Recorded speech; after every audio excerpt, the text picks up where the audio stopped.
எனக்கு அருமையானவர்களே, ஆண்டவராய் இயேசு கிறிஸ்துவின் இனிய நாமத்தில் மறுபடியும் உங்களுக்கு என்னுடைய வாழ்த்துக்களை தெரிவிப்பதில் மகிழ்ச்சி அடைகிறேன். தேவன் இன்றைக்கும் நல்லவராய் இருந்து நன்மைகளை செய்து கொண்டே வருகிறார். அந்த நன்மைகளை தேவன் உங்களுக்கு செய்யவும் வல்லமையுள்ளவராய் இருக்கிறார். தேவன் உங்களுக்கு மட்டும் நன்மை செய்கிறவர் அல்ல, உங்களை கொண்டும் தேவன் நன்மை செய்கிறவராக இருக்கிறார். அப்போஸ்தலரின் புஸ்தகம் 10வது அதிகாரம் 38வது வசனத்தை நீங்கள் வாசித்து பாருங்கள். ஆண்டவராய் இயேசு கிறிஸ்துவை குறித்து இந்த வார்த்தை சொல்லப்பட்டிருக்கிறதை நாம் பார்க்கிறோம்.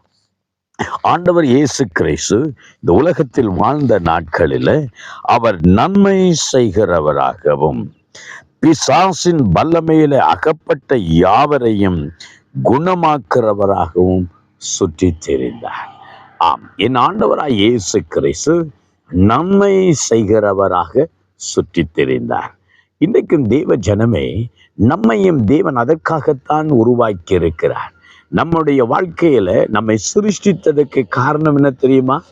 நாமும் நன்மை செய்யும்படியாக, தான தர்மங்களை செய்யும்படிக்காக, உதவி செய்யும்படிக்காக தேவன் நம்மையும் சிருஷ்டித்திருக்கிறார். நம்முடைய வாழ்க்கையில நாம் நன்மை செய்ய திராணி இருக்கும் போது அதை நாமும் செய்ய வேணும்.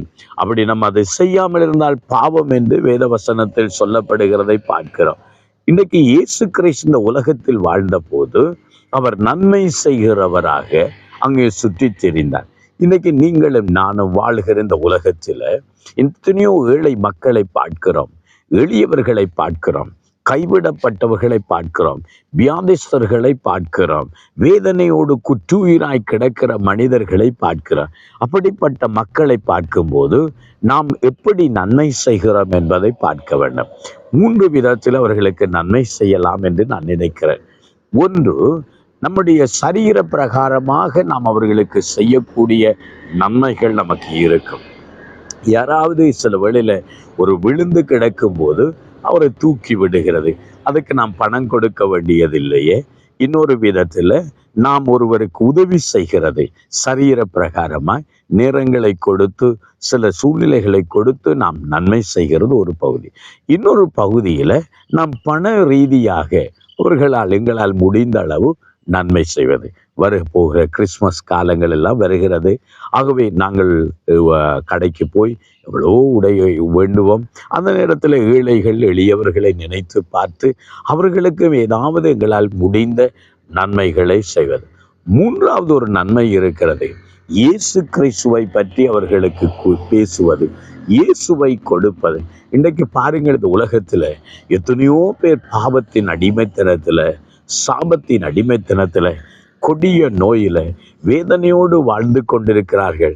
அவர்கள் சிருஷ்டி கர்த்தரை அறியாமல், மெய் தேவனுடைய விடுதலை அறியாமல், சத்தியத்தை அறியாமல், சத்துருக்களாக இன்றைக்கு கட்டப்பட்டவர்களாய் நரகத்தை நோக்கி போய் கொண்டிருக்கிறார்களே. அவர்களுக்கு இயேசுவை கொடுப்பது நாம் செய்கிற நன்மை. ஹல்லேலூயா. ஆகவே இந்த நாட்களில் இயேசு இந்த உலகத்தில் வாழ்ந்த போது பிதாவின் சித்தத்தை அறிந்தவராய், பிதாவின் சித்தத்தை நிறைவேற்றினவராய், அவர் நன்மை செய்கிறவராகவே சுற்றி தெரிந்தார். வியாதிசர்களை குணமாக்கினார், பிசாசின் பிடியில மக்களை விடுதலை ஆக்கினார், அவர்களுக்கு ஆகாரம் கொடுத்தார். அங்கே தேவன் அற்புதங்களை எல்லாம் செய்தார் என்று பார்க்கிறோமே. அதை போலதான் நாமும் நன்மை செய்ய கற்றுக்கொள்ள வேண்டும்.